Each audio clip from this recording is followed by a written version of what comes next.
হরে কৃষ্ণ। জ্যৈষ্ঠ মাসের শুক্লপক্ষের ত্রয়োদশী তিথিতে পশ্চিমবঙ্গের উত্তর ২৪ পরগনা জেলার পানিহাটি নামক গ্রামে গঙ্গার তীরে ভগবান শ্রীমন নিত্যানন্দ প্রভু এবং রঘুনাথ দাস গোস্বামীর মাঝে এই অপূর্ব লীলা সংঘটিত হয়। রঘুনাথ দাস গোস্বামী ছিলেন জমিদারের ছেলে। তাদের এত পরিমাণ ঐশ্বর্য ছিল যে ২০ লক্ষ স্বর্ণ মুদ্রা বাৎসরিক আয় ছিল। এই বিপুল ঐশ্বর্য কোনো কিছুই রঘুনাথ দাস গোস্বামীর এই চৈতন্য মহাপ্রভু ভগবানের প্রতি যে আকর্ষণ সেটাকে ম্লান করতে পারে নাই। তো রঘুনাথ দাস গোস্বামীকে নিয়ে তার পিতা গোবর্ধন রায় তিনি সর্বক্ষণ চিন্তায় থাকতেন, একমাত্র ছেলে কখন ঘর থেকে বেরিয়ে যায় এবং বারবার ছুটে চলে যেতে চায়।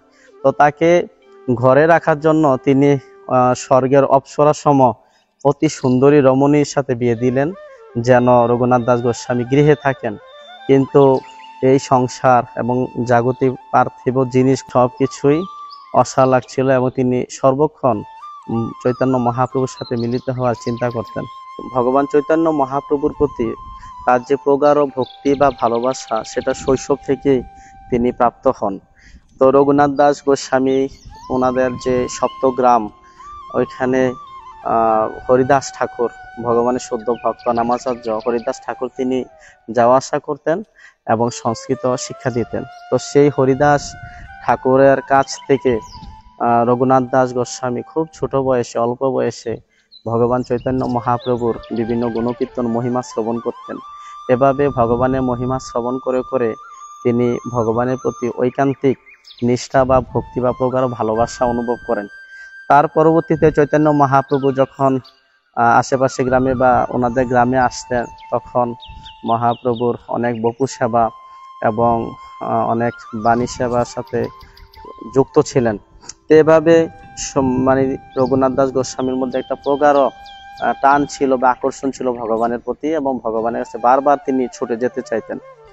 তো অবশেষে যখন চৈতন্য মহাপ্রভু সন্ন্যাস নিয়ে পুরীধামে চলে গেলেন, তো রঘুনাথ দাস গোস্বামী সেই কথা সব শুনে অনেক ব্যথিত হলেন।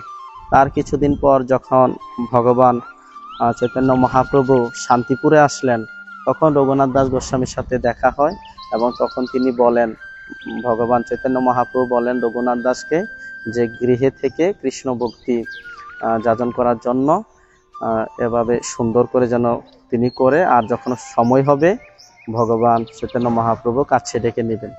তো পানিহাটি চিরাদদি দণ্ড মহোৎসব বলা হয়, কারণ শ্রীমন নিত্যানন্দ প্রভু রঘুনাথ দাস গোস্বামীকে একটা দণ্ড দিয়েছিলেন। আর সেই দণ্ডটা দেওয়ার প্রধান কারণ হচ্ছে যে রঘুনাথ দাস গোস্বামী তিনি সব সময় সর্বক্ষণ ভগবান শ্রী চৈতন্য মহাপ্রভুর সান্নিধ্য লাভের জন্য উদগ্রীব হয়ে থাকতেন। তিনি সর্বক্ষণ ভগবানের সাহচর্য কামনা করতেন, নিতাই কৃপা বিনা। তো দেখেন, নিত্যানন্দ প্রভু হচ্ছে আদি গুরু, আর গুরুদেব ছাড়া কখনো ভগবানকে লাভ করা যায় না। তো বলছে যে যদি ভগবানকে লাভ করতে হয় তবে গুরুদেব লাগবে, আর কোনো সৎ শুদ্ধ গুরুদেবের মাধ্যমেই আমরা নিত্যানন্দ প্রভুর মতো গুরুদেবের মাধ্যমেই ভগবান চৈতন্য মহাপ্রভুর কৃপা লাভ করতে পারবো। আর চৈতন্য মহাপ্রভুর কৃপা লাভ করলেই অনাদিরাদি গোবিন্দ এবং রাধারানীর কৃষ্ণ প্রেম বা কৃপা লাভ করা যায়। তো রঘুনাথ দাস গোস্বামী তিনি চৈতন্য মহাপ্রভুর সান্নিধ্য লাভ করতে চান, মহাপ্রভুর কৃপা পেতে চান গুরু দেবের আদি রূপ বা আদি গুরু শ্রীমন নিত্যানন্দ প্রভুর কৃপা ছাড়া। তো এই জন্য তিনি তার এই অপরাধের জন্য, যে নিত্যানন্দ প্রভু বলছিলেন যে তুমি চোর এবং তুমি চোরের মতো আমাকে ছেড়ে পালিয়ে বেড়াচ্ছ, তো এই জন্য তোমাকে আমি দণ্ড দিব। আর সেই দণ্ডটা কি, খুব সুন্দর একটা দণ্ড দান করেছেন, সেটা হচ্ছে চিরাদদি খাওয়াতে হবে ভক্তবৃন্দদের এবং গ্রামের সবাইকে। এটাই ছিল নিত্যানন্দ প্রভু কর্তৃক রঘুনাথ দাস গোস্বামীর উপর দণ্ড। তো সেই থেকে এই পানিহাটি নামক গ্রামে গঙ্গার তীরে এই চিরাদদি দণ্ড মহোৎসব পালিত হয়ে আসছে। তো অনেক সুন্দর সেই দণ্ড উৎসবের লীলা আমরা একটু সংক্ষেপে আলোচনা করব। পানিহাটি নামক গ্রামে রাঘব পণ্ডিতের ভবনে শ্রীমন নিত্যানন্দ প্রভু এসেছিলেন। তো সেখানে যখন জানতে পারলেন যে ভক্ত পরিকর পার্শ্বদ সহ নিত্যানন্দ প্রভু বিরাজ করছেন, তখন সপ্তগ্রামের জমিদার গোবর্ধন রায়ের একমাত্র ছেলে রঘুনাথ দাস গোস্বামী তিনি নিত্যানন্দ প্রভুর সাথে দেখা করার জন্য এসেছিলেন। তো তিনি এসে দেখলেন যে গঙ্গার তীরে, পানিহাটির গঙ্গার তীরে কোটিচন্দ্র সুশোভিত, কোটিচন্দ্র জ্যোতি সুশোভিত শ্রীমন নিত্যানন্দ প্রভু তার ভক্তদের নিয়ে বসে আছেন। তো একটা বটবৃক্ষের নিচে চাতালের উপর। এমন দৃশ্য দেখে রঘুনাথ দাস গোস্বামী দূর থেকে প্রণাম নিবেদন করলেন, দণ্ডবত প্রণাম নিবেদন করলেন। তখন কোনো এক ভক্ত নিত্যানন্দ প্রভুকে বললেন যে গোবর্ধন মজুমদারের ছেলে এসেছে, রঘুনাথ দাস। তখন নিত্যানন্দ প্রভু তিনি এগিয়ে গিয়ে রঘুনাথ দাস গোস্বামীকে কাছে টেনে নিয়ে আসলেন।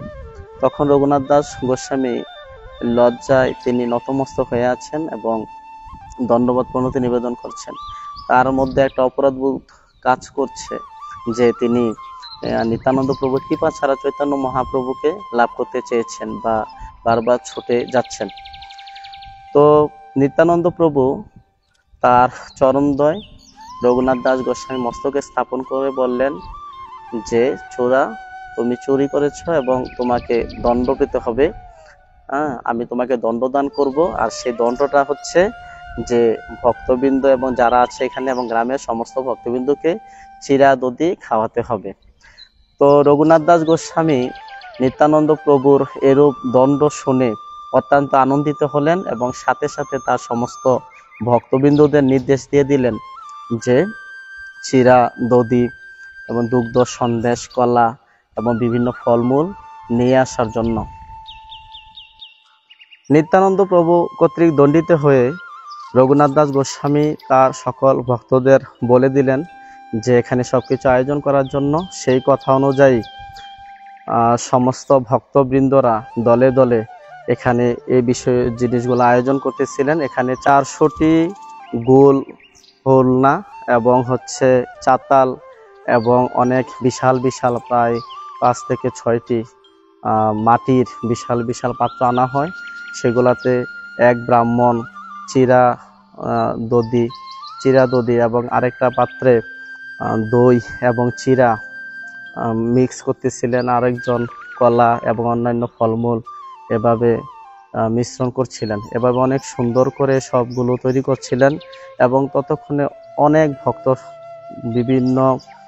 ভক্তবৃন্দ বিভিন্ন গ্রাম থেকে আসতে লাগলেন এবং সবাইকে প্রথমে নিত্যানন্দ প্রভু একটা বড় চাতালের উপর বসলেন তার অনেক সিনিয়র এবং উন্নত বৈষ্ণব ভক্তদের নিয়ে। তার নিচে চাতালে অন্যান্য ভক্তরা, তার নিচে এভাবে সমস্ত ভক্তবৃন্দরা বসছেন। এত ভক্তবৃন্দ হয়ে গেছে যে গঙ্গা তীরে আর একটু জায়গা নেই। আস্তে আস্তে ভক্তরা জলের মধ্যে, গঙ্গার জলে দাঁড়িয়ে এবং তাদের বুক সমান এবং গলা সমান জল পর্যন্ত দাঁড়িয়ে সেই লীলায় অংশগ্রহণ করেন এবং তাদের সবাইকে দুটা করে হোলনা দেওয়া হয়েছিল, যেটার মধ্যে একটার মধ্যে চিরা দই ছিল আর একটা হয়তো দুধ, চিরা এবং ফলের মিশ্রণ ছিল। এভাবে সমস্ত ভক্তবৃন্দকে সমানভাবে দেয়া হচ্ছিল। প্রায় 20 জন ভক্ত সেটা করছিলেন, সবাইকে প্রসাদ দিচ্ছিলেন। তো সমস্ত ভক্তবৃন্দরা যখন এভাবে প্রসাদ পেলেন তখন নিত্যানন্দ প্রভু চৈতন্য মহাপ্রভু ভগবানকে আহ্বান করলেন, কারণ চৈতন্য মহাপ্রভু ভগবান তখন পুরীধামে ছিলেন। আর পুরীধামে যখন ছিলেন তখন ধ্যানের মাধ্যমে নিত্যানন্দ প্রভু চৈতন্য মহাপ্রভুকে আমন্ত্রণ করেন। আর কিছুক্ষণ পরে সেখানে সাক্ষাৎ ভগবান চৈতন্য মহাপ্রভু এসে উপস্থিত হন আর নিত্যানন্দ প্রভু এবং চৈতন্য মহাপ্রভু প্রেমপূর্ণ আলিঙ্গন করেন। এভাবে সমস্ত ভক্তবৃন্দর যে প্রসাদ দেওয়া হয়েছে সেটা দর্শন করতে লাগলেন। সকলে দাঁড়ে দাঁড়ে যাচ্ছেন, গিয়ে এখানে যে পারসগুলা ছিল, প্রসাদগুলা ছিল মাটির পাত্রে, সেখান থেকে নিয়ে নিয়ে নিত্যানন্দ প্রভু চৈতন্য মহাপ্রভুকে মুখে গ্রাস তুলে দিচ্ছেন এভাবে অপূর্ব সুন্দর লীলা হচ্ছিল। যারা অনেক ভাগ্যবান ভক্ত, তারা উন্নত বৈষ্ণব, তারা সেই লীলা দর্শন করেছিলেন যে চৈতন্য মহাপ্রভু ভগবান এখানে উপস্থিত হয়েছেন। আর যারা দেখতে পাচ্ছিলেন না, তারা অবাক দৃষ্টিতে তাকিয়ে আছেন যে নিত্যানন্দ প্রভু এগুলো কি করছে। তো এভাবে অনেকক্ষণ নিত্যানন্দ প্রভু এবং চৈতন্য মহাপ্রভুর এই একে অপরকে গ্রাস গ্রহণ লীলা হচ্ছিল। অবশেষে সমস্ত ভক্তরা অপেক্ষা করছিল যে নিত্যানন্দ প্রভু কখন গ্রহণ করবেন। অবশেষে নিত্যানন্দ প্রভু যখন প্রসাদ গ্রহণ করলেন, করে তিনি সবাইকে বললেন যে প্রসাদ গ্রহণ করো। তখন সবাই প্রসাদ গ্রহণ করছে এবং পাত্র থেকে নিত্যানন্দ প্রভু ভুক্তাবশেষ রঘুনাথ দাস গোস্বামী এবং সমস্ত ভক্তবৃন্দকে দেয়া হয়। তখন সবাই এই হরি হরি বল রবে এবং উলুধ্বনিতে আনন্দে সেই পানিহাটিতে গঙ্গা তীরে সেই চিরাদধি মহোৎসবে অংশগ্রহণ করে চিরাদধি প্রসাদ গ্রহণ করেন।